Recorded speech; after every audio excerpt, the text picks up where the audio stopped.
wonderful YouTube family. Lisa A. Romano here, the Breakthrough Life Coach, and today I want to talk about how it is that we can be better moms and better dads and do a better job than what our parents did. And I just want to preface this video by saying this is not a witch hunt.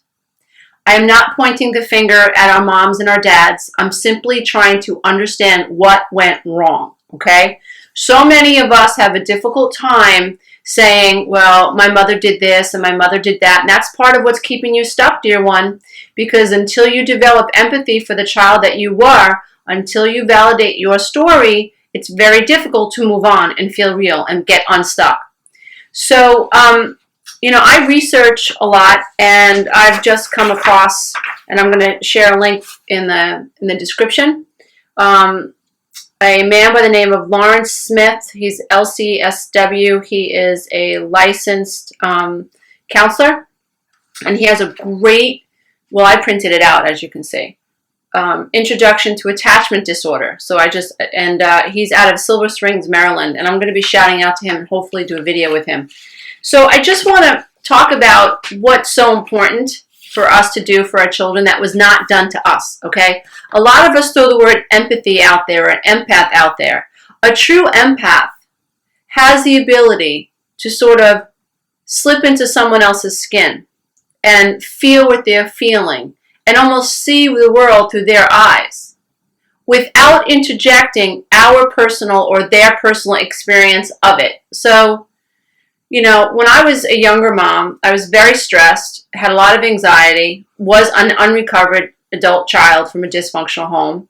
And I would say things to my son like, he would say, "Mommy, I hate you." And I would say, "Why do you hate Mommy?"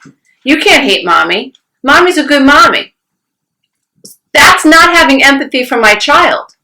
And I still, from time to time, beat myself up over that today. And the kid's going to be 27. He's a huge man, But I think back to those times where that was my reaction. Or I said, "Oh no, Mommy didn't mean to hurt your feelings. Mommy loves you." But I took the focus off of what my child was experiencing. I thought I was being empathetic, but I really wasn't. That's not empathy. That's being well intended, but it's not empathy. So let me explain to you, because he does such a good job at describing it. He says empathy/attunement. So when you have empathy, you're attuned to what your child is feeling. So let's say you're going through a divorce with a narcissist and, daddy, let's just say, just to make this simple, because there are female narcissists out there, trust me. And let's just say for this talk, dad's the narcissist and he's coming to pick up the kids and they're little and mom's starting to get tense. Okay, first of all, dear ones, and you're going to see this in my coaching program, it's proven your children react to your level of stress. Don't think that just because you're not saying that you're stressed, that your children are not tuning up to your stress level, okay? They're very in tune with what's happening with Mommy. So you need to work on your vibration so that you say things to your children like, "It's okay, Mommy's fine. Mommy was a little upset before, but everything's going to be fine. I know Daddy's coming. If Daddy's in a bad mood, it's okay if Daddy's in a bad mood. I'm just going to let it roll off my back like a duck allows water to roll off its back. It's okay. Everything's going to be fine. I want you to have a good time with Daddy. I don't want you to worry about Mommy's feelings. It's not your job to worry about Mommy's feelings. It's Mommy's job to worry about your feelings." So let's say Dad comes to the door and he gives you a dirty look. It's your job to hold on to yourself, dear one. Remember all the things I'm trying to teach you. Hold on to yourself. Hold on to yourself. Stay in the moment. Imagine what it feels like to see this experience through your baby's eyes. Through your baby's eyes. So the more stressed you're going to be, the more stressed these kids are going to be. The more reactive you are to Dad, we're actually teaching them to react to mean people. To people who are not in control. Or to people who want to intimidate us. So, but for the purpose of this video, I want to really drive home what empathy really is. Okay, so empathy or attunement can be defined as the ability to accurately perceive and reflect back the internal state of another. One way to describe empathy is as a welcoming of feelings, just exactly as they arrive without trying to change them. You see, when my son said, "Mommy, I don't think you love me," and I said, "Oh yes, Mommy loves you," I was not identifying his feeling. I was trying to soothe him, but I was trying to change what he was feeling. So that's wrong. That's not empathy. If you take anything away from them, add anything to them, fix them, or explain them, that is not empathy. Being present to the child requires the adults to be aware of where they are placing their attention. It is easy to believe that one is reflecting the internal state of the child when, in fact, the adult's attention is focused on something internal to the adult. I was worried about how my son was perceiving me. That was about me. It wasn't about him. Example, a child is feeling poorly about herself and says that she doesn't believe her parents love her. A common and understandable adult response would be to offer reassurance to the child of the parent's love. This response comes from the adult's distress that the child feels unloved and a desire to change that. Here, the adult attention is focused on the adult's desire to change how the child is feeling. As such, this may be a reassuring, sensitive response, but it is not an attuned one. A precisely attuned response would communicate that it is hard for the child to believe that it is hard for the child to believe that her parents love her, and so she has a lot of hurt there. Where am I? This is what the child herself has expressed. This response makes no attempt to shift how the child is feeling. It only describes precisely the feeling. One cannot accurately reflect something if one is trying to change it, as reassurance aims to do. Reassurance can even backfire, as research has amply demonstrated. The reassurance can seem so far beyond believable to the recipient that the reassurance only serves to reinforce how badly the recipient really does feel and can undermine the credibility of the one one offering reassurance. Sensitive, reassuring, but misattuned responses have more to do with the adult's own reaction to what the child has expressed rather than to the content of the child's expression itself. This is a very important distinction. For the more accurate the empathetic comment, the more powerful its emotional impact, and the more deeply wounded a child is, the more accurate must the empathy be to the soothing. So basically what this very brilliant man is saying, and I suggest that you all go do what I did and download this information and read it, because it'll help you be a better mom. We are here to undo what was done and to walk a different path. And yes, for those of us who are we're going through the awakening process, and in the coaching program that I'm developing, I'm going to walk you through the 3 phases of codependent recovery, which are awakening, accountability, and then ascension, because it's a process. And you have to respect where you are. And so as you're moving forward through the awakening process, you're going to hit points where you understand what was done to you, how there was lack of empathy for you, and that's what caused this lack of self-love, this dissociation. I'm not worthy, and I'm not enough, and I am not enough is linked to shame. Because, and we'll talk about this with Ross Rosenberg on February 13th, those of you who are taking part in the webinar. I'm going to talk about how, when we feel like we're not enough and we're not worthy, that totally relates to shame.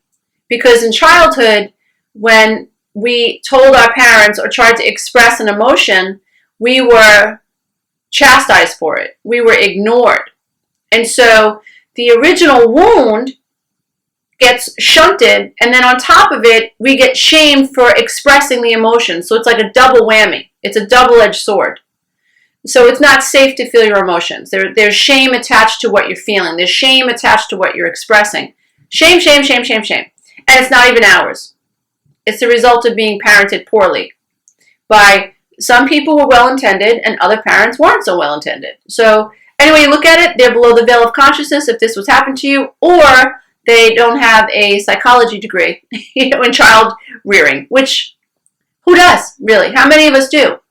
I think it's really important that we start passing along this information and encouraging those that we know that are having children, if it comes up, to learn about this stuff so that they don't do to them what was to their children what was done to them.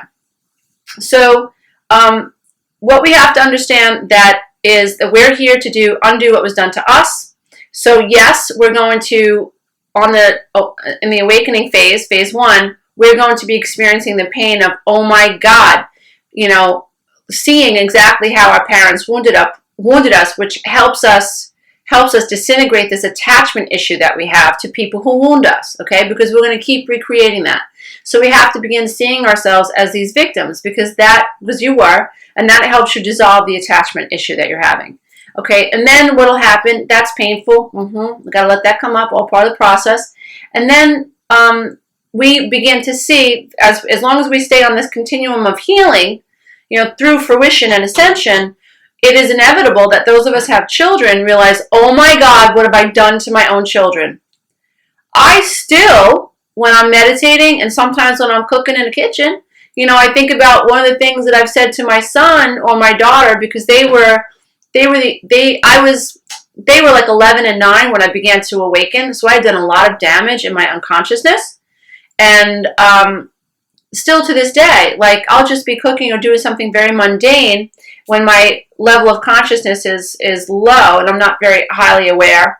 And I'll remember something, I'll flash back to a point where I said something to my son or something to my child, and I realized I took the focus off of what they were feeling, because I was so uncomfortable with what they were saying, with what they were feeling.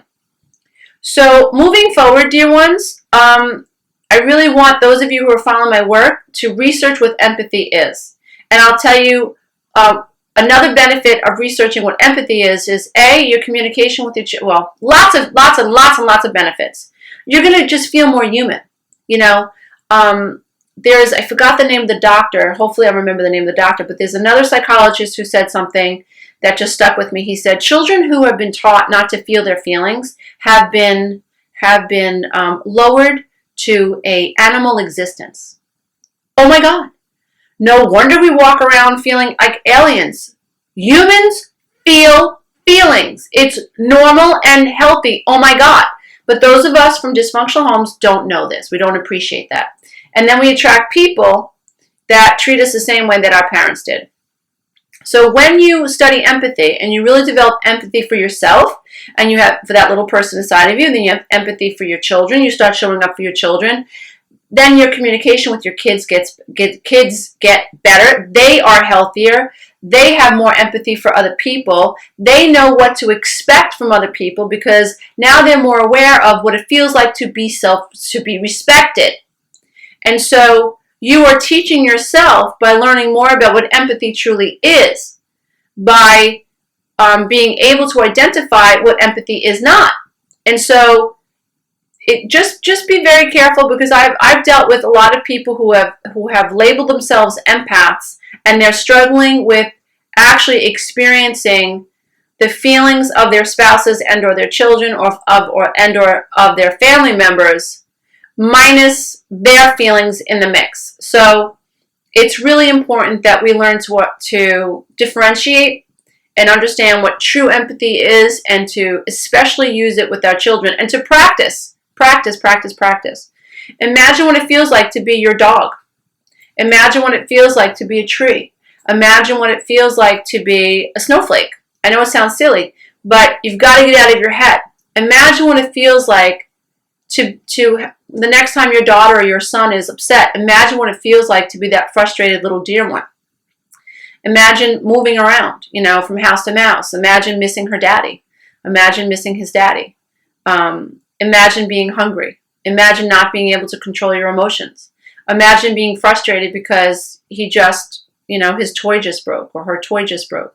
Imagine being sad because his favorite or his only pet, his goldfish, died. Imagine what that feels like to be that child. And then be present. Hold that space for that little one, for that dear one. And then shut your mouth about you. Like literally. That's what I've had to do. And I'm still learning. I so often, when I hear my kids struggle, I try to get in there and fix what they're feeling. I'm a life coach. This is what I do for a living, right? But, it's not that I'm not being a really effective, nurturing mother when I try to fix it. My job is to just show up and hold space for it and say, I'm so sorry you're feeling that way. Tell me more. Oh my God, that sounds awful. Oh my God, that sounds so frustrating. So you want to mirror their emotions and then just find a sacred space. Hold them, pick them up and hold them. and say, I'm so sorry you feel that way. I'm so sorry you feel that way. Don't say mommy, daddy. No, no, no. I'm sorry you feel that way. Just be present for those emotions. And let me know. And also, dear ones, I'm going to create a video, and I'm going to include some of them. Hopefully, I'll be able to include them in this video. Those of you on my Google Plus community for adult children of alcoholics, codependents, and empaths.